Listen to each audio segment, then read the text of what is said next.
السلام علیکم ورحمۃ اللہ وبرکاتہ۔ محترم سامعین کرام، نبی کریم صلی اللہ علیہ وسلم نے ارشاد فرمایا، السواک مطہرۃ للفم ومرضات للرب۔ ترجمہ یہ ہے کہ مسواک کرنا یہ منہ کی صفائی کا بھی ذریعہ ہے اور اللہ تعالیٰ کی رضامندی کے حصول کا بھی سبب ہے۔ دیکھیے حضرات، کسی بھی چیز کے اندر حسن اور خوبصورتی اس وقت آتی ہے، یعنی وہ چیز محبوب اس وقت بنتی ہے جب اس چیز کے اندر دو چیزوں میں سے کوئی ایک چیز پائی جائے۔ یا تو وہ دنیاوی اعتبار سے فائدہ مند ہو کہ اس سے کوئی دنیاوی نفع حاصل ہوتا ہو، تو عام طور پر انسان ایسی ہی چیزوں کو محبوب بناتے ہیں جس میں ان کو دنیاوی فائدہ حاصل ہوتا ہے، کسی بھی اعتبار سے، چاہے وہ ان کے صحت کے اعتبار سے یا ان کی مالداری کے اعتبار سے، کسی بھی اعتبار سے دنیاوی فائدہ ہو تو آدمی اس چیز سے محبت کرتا ہے، اس چیز کو پسند کرتا ہے۔ یا دوسرا یہ ہے کہ ایمان والے کے لیے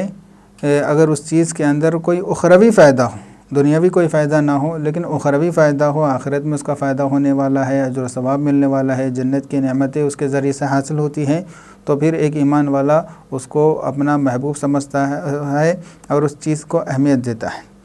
تو اس حدیث پاک کے اندر نبی کریم صلی اللہ علیہ وسلم نے ایک ایسی چیز کا پتہ دیا جس کے اندر دونوں فائدے ہیں، دنیاوی فائدہ بھی ہے اور اخروی فائدہ بھی ہے،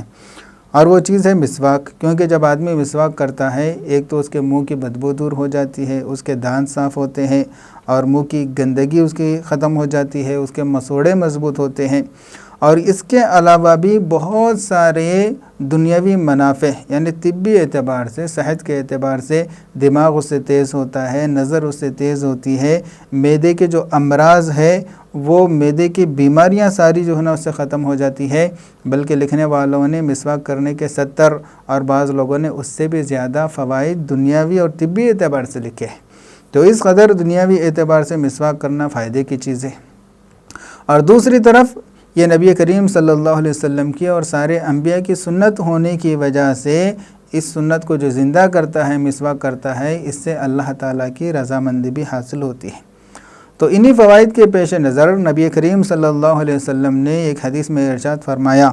اگر مجھے اپنی امت پر مشقت کا اندیشہ نہ ہوتا تو میں ہر نماز سے پہلے مسواک کرنے کو لازم قرار دیتا، لیکن چونکہ لازم قرار دینے کی صورت میں امت پر مشقت ہو جائے گی، اس لیے میں لازم قرار نہیں دیتا۔ تو یہاں پر ایک سچے پکے مومن کو جو نبی کریم صلی اللہ علیہ وسلم سے محبت کرتا ہے، آپ صلی اللہ علیہ وسلم کی خواہش کی طرف توجہ کرنا چاہیے، اگرچہ آپ صلی اللہ علیہ وسلم نے اس کو لازم نہیں کیا لیکن لازمی طور پر اپنانے کی پوری کوشش کرنا چاہیے، مسواک کا اہتمام کرنا چاہیے۔ ایک حدیث میں آپ صلی اللہ علیہ وسلم نے ارشاد فرمایا کہ دیکھو، جب بھی جبرائیل علیہ السلام میرے پاس آتے تھے تو اس قدر تاکید کے ساتھ مسواک کا تذکرہ فرماتے تھے، مجھے تو یہ اندیشہ ہونے لگا کہ کہیں میں مسواک سے گھس کر اپنے منہ کے اگلے حصے کو گھس نہ ڈالوں، یعنی مسواک کے ذریعے سے اپنے منہ کے اگلے حصے کو گھس نہ ڈالوں، اس کا اندیشہ ہو گیا تھا۔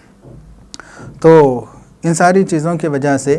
آپ صلی اللہ علیہ وسلم خوب مسواک کا اہتمام کرتے تھے، سونے سے پہلے مسواک کرتے تھے، سو کر اٹھنے کے بعد مسواک کرتے تھے، گھر سے جانے سے پہلے مسواک کرتے تھے، گھر آتے ہی آپ صلی اللہ علیہ وسلم مسواک کرتے تھے، بہانے سے مسواک کرتے تھے، اور خاص طور پر نماز سے پہلے آپ صلی اللہ علیہ وسلم بہت اہتمام کے ساتھ مسواک کرتے تھے اور امت کو اس کی ترغیب بھی دیتے تھے۔ ایک حدیث میں آپ صلی اللہ علیہ وسلم نے ارشاد فرمایا کہ دیکھو، جو نماز مسواک کرنے کے بعد ادا کی جاتی ہے وہ اجر و ثواب کے اعتبار سے اس نماز کے مقابلے میں جو بغیر مسواک ہی کے ادا کی جائے 70 گنا زیادہ درجہ رکھتی ہے، یعنی 70 گنا زیادہ اس میں ثواب ملتا ہے۔ تو 70 گنا کہہ کر یا تو کثرت مراد لی گئی ہو، یعنی بہت زیادہ ثواب ملتا ہے یہ کہنا مقصود ہو، یا واقعتاً متعین طور پر 70 گنا اس نماز کا درجہ بڑھ جاتا ہو، دونوں مراد ہو سکتی ہے۔ بہرکیف اتنا تو پتہ چلا کہ مسواک کر کے جو نماز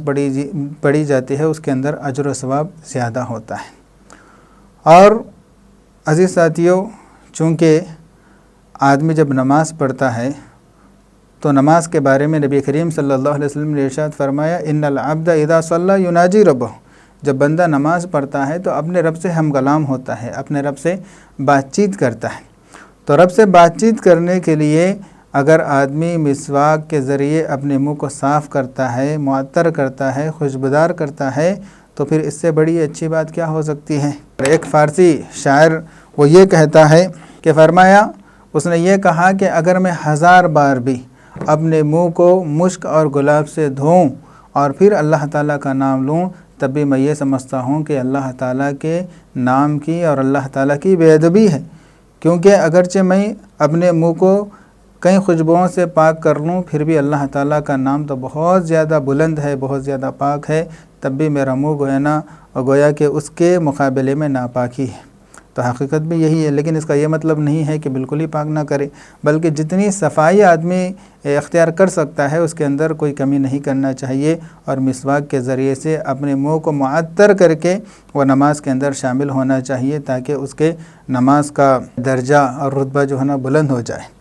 اور نبی کریم صلی اللہ علیہ وسلم تو اس قدر مسواک سے محبت کرتے تھے کہ جب آپ کا آخری وقت تھا، آپ حضرت عائشہ رضی اللہ تعالی عنہا کے گود میں سر رکھ کر لیٹے ہوئے تھے، بات کرنے کی قوت بھی آپ کے پاس نہیں تھی، اتنے میں حضرت عبد الرحمن ابن ابو بکر رضی اللہ تعالیٰ عنہ اگر حجرے کے اندر تشریف لاتے ہیں اور ان کے پاس تازہ کھجوریں دیکھ کر آپ صلی اللہ علیہ وسلم اپنی للچائی ہوئی نظر ان پر ڈالتے ہیں۔ حضرت عائشہ سمجھ جاتی ہے، اپنے بھائی سے مسواک لیتی ہے اور اس کو اپنے منہ سے چباتی ہے، نرم کر کے نبی کریم صلی اللہ علیہ وسلم کو جب دیتی ہیں تو آپ صلی اللہ علیہ وسلم دنیا سے جاتے ہوئے بھی مسواک کرتے ہوئے جا رہے ہیں۔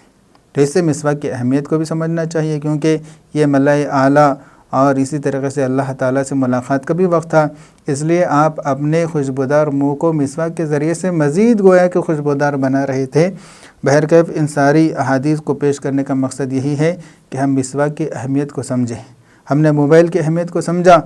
تو ہزاروں روپے لگا کر اتنا وزنی موبائل ہم اپنے جیب میں رکھتے ہیں، اس میں کوئی دشواری نہیں ہوتی۔ اسی طرح اگر ہم مسواک کی اہمیت اور افادیت کو سمجھ جائیں گے تو پھر ہمارے لیے مسواک کو جیب میں رکھنا اور ہر نماز سے پہلے اور ہر وقت مسواک کا اہتمام کرنا یہ کوئی بڑی بات نہیں ہوگی۔ بس اللہ تعالیٰ اس کی اہمیت ہمارے دلوں میں پیدا فرمائے اور اس سنت کو زندہ کرنے کی ہم تمام کو توفیق عطا فرمائے۔ السلام علیکم ورحمۃ اللہ وبرکاتہ۔